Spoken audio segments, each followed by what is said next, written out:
DJ Sumit Satish Verma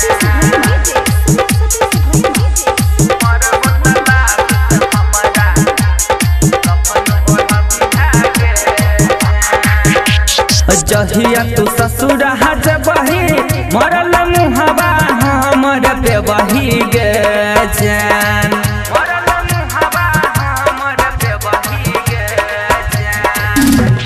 जहिया तू ससुर जबही मरल मुहबा हमर पे बही गे जान मरल मुहबा हमर पे बही गे जान मरब तलाश पे हमारा कफन ओढ़बी है गे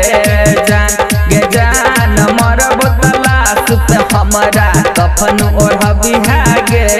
जान जहिया तू ससुर जबही मरल मुहबा हमर पे बही गे जान मरल मुहबा हमर पे बही गे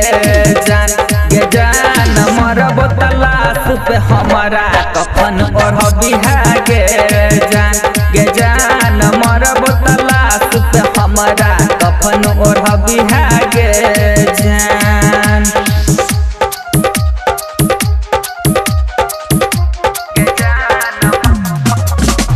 डीजे सुमित सतीश वर्मा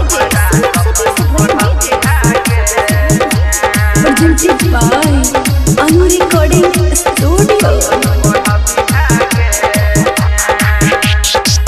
प्यारी के नाम से उठतई सबके भरोसा पल में पलट जलही जिंदगी के पासा प्यारी के नाम से उठतई सबके भरोसा पल में पलट जलही जिंदगी के पासा याद आया तू हमरा लेकिन तू नहीं कनियो कनी है गे जान लेकिन तू नहीं कनियो कनी है गे जान मरब तलाश पे हमारा कफन ओढ़बी है गे जान मरब तलाश पे हमारा कफन ओढ़बी है गे जान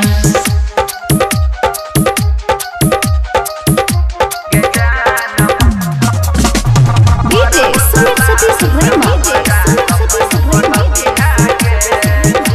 presented by Anu Recording Studio। छियौ दीवाना तोहर ताकोई ना एम्हर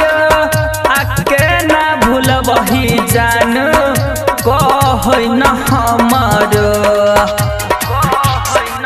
छियौ दीवाना तोहर ताकोई ना एम्हर आके ना भूलबही जान कहै न हमर प्रेम दीवाना बाबू लाल के बात न कोनो जनबी है गे जान बात कोनो नहीं जनबी है गे जान मरब तलाश पे हमारा कफन ओढ़बी है गे